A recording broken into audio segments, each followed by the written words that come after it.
Alright, this is just a quick video to show you how you can solo the final steps of faith. This one is Nidhogg on normal mode. Now you'll notice I do have one stack of Echo, that plus 10%.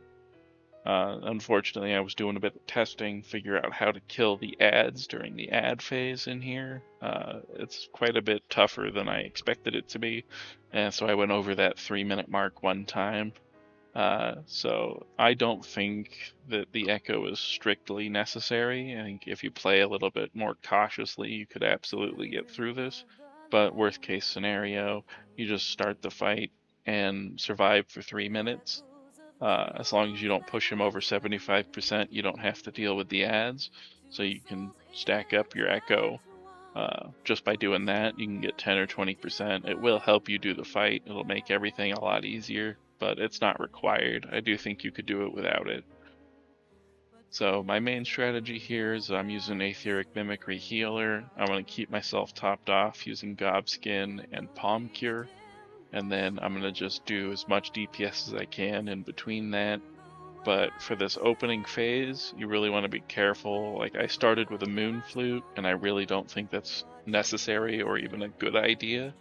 As you'll see, I'm actually not doing any DPS at all. I'm just waiting until that 2-minute mark when all my spells come back up.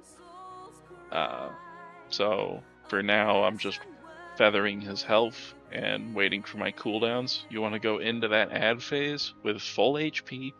You want to have Bristle active so that you can use your first spell, and then you want to have Gobskin up, and a full Gobskin if you can manage it. So you'll see I wait for him. I'm going to have him fly away one more time, and then he'll come back, and I'll go straight into my prep for the ad, and then I'm going to go Moon Flute, and then just burst as much damage as you can.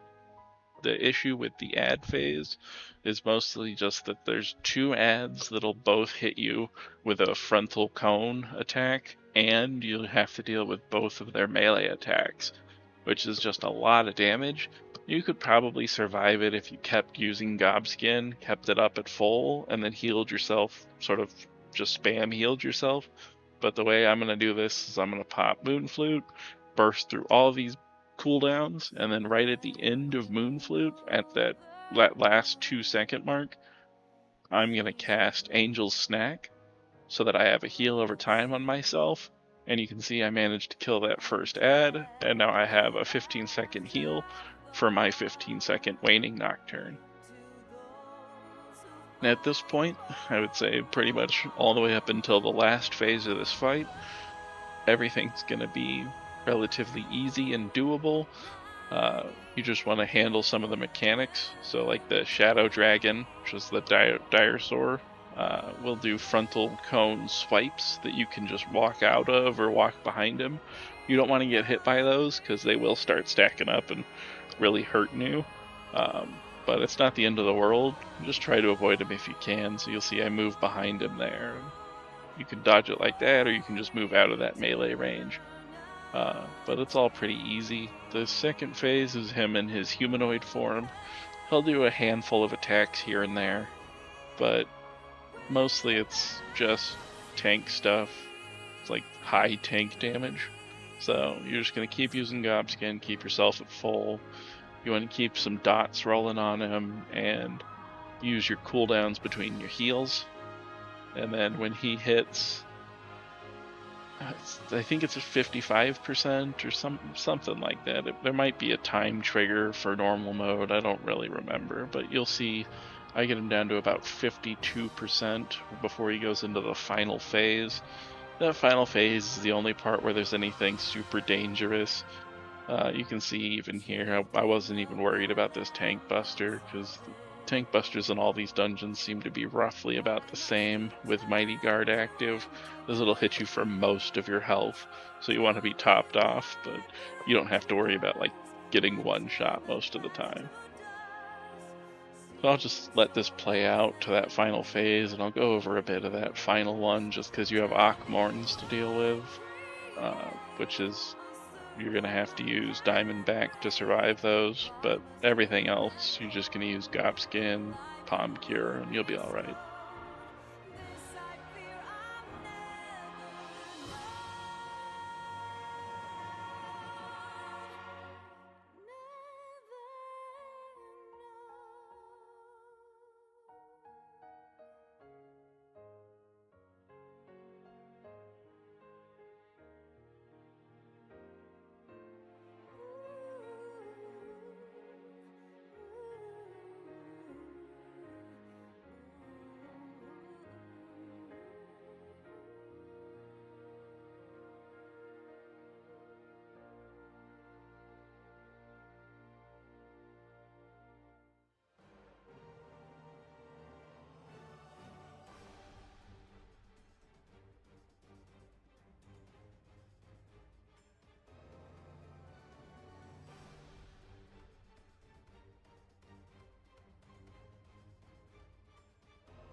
Alright, this is the start of the final phase here. I'll just talk over a little bit of it.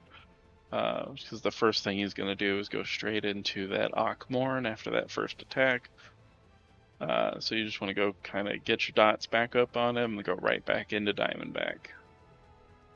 And here you got to keep your MP up, so make sure you're using Lucid Dreaming on cooldown. Bring Blood Drain just in case, so you can get some MP back. I do a bit of that just to be safe. I wasn't sure how fast I could kill him, so I just wanted to keep my health and mana up so that I could heal.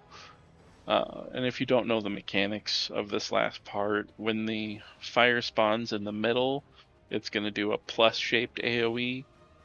Which means the corners are safe. You can go to any corner you want, but at the same time, he's going to put a puddle, one of those black puddles underneath you that'll explode after a few seconds. So you want to move out of the puddle and into a corner. So you just got to be careful with the timing on that. As soon as the puddle appears, just make sure you're running into one of those corners so that you dodge all that bad stuff. You don't want to get those vuln stacks because they do really, really hurt. You'll see there, I just keep going into the Diamondback. And the Akmorns do get progressively more extreme, I think, as the fight progresses. So don't linger. You want to do as much DPS as you can. But if you're struggling or you're worried you don't have all the DPS spells that Blue Mage has, worst case scenario, you could just stack up extra echoes by fighting him for that extra 3 minutes 1 or 2 more times, which would absolutely help, but it's not required, I don't think. So I'll let this play out, and then at the end I'll tack on my spellbook, and I'll talk a little bit about the spells I brought, but there's nothing too crazy that I haven't already said. So I'll just tack that on for anybody that wants some additional information.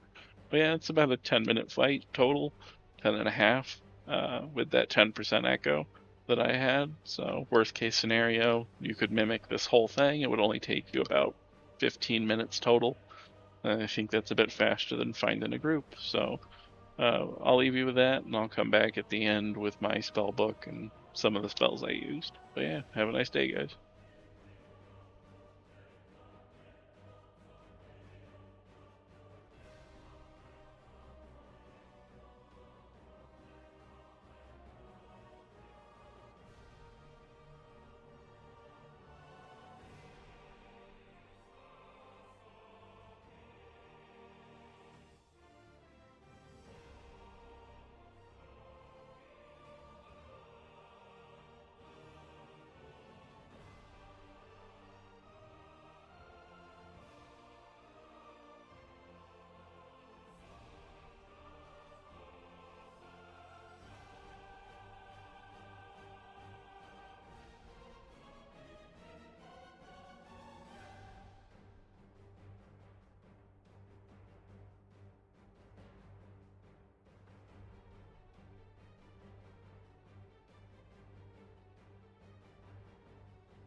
Alright, this is just my spellbook. Nothing too fancy here. For Blue Mage, you're always going to want to bring Basic Instinct when you're solo, along with Mighty Guard, so that you're a little bit more defensive. There's nothing too complex there. I like to bring Toad Oil for fights like this, where there's these melee attacks that you can dodge, because there's actually points in this video where I would have died if I didn't dodge the melee attack, so it lets you have a little more wiggle room on making mistakes and letting your health get a little bit low. I mistakenly brought White Wind for this run. You don't need it. It frees up a whole spell slot for anything else. Diamondback and Blood Drain are probably mandatory. You're going to want to bring that Diamondback for that final phase, Morns, and Blood Drain just in case to keep your MP up. The main source of healing is Gobskin and Palm Cure, and to a lesser extent, Angel Snack. But Angel Snack is important for that ad phase when you're doing Moon Flute. You want to do your Moon Flute, execute as many of those cooldowns as you can, and right at the end of your Moon Flute, you're gonna do Angel Snack, so that the heal over time from Angel Snack ticks throughout your waning Nocturne on your Moon Flute.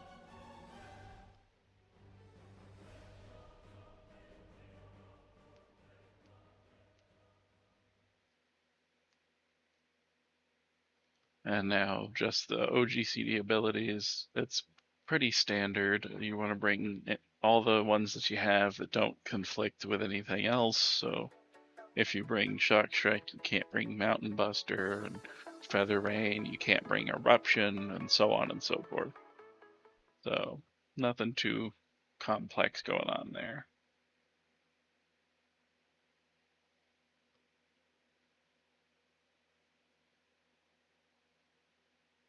I'll just show each one that I brought, but if you're missing one here or there, it's probably not a big deal. I'd say worst case scenario, if you're missing too many of the cooldowns, you may just need to stack up a couple extra echoes so that you can get through the fight without Akmorn getting out of control on you.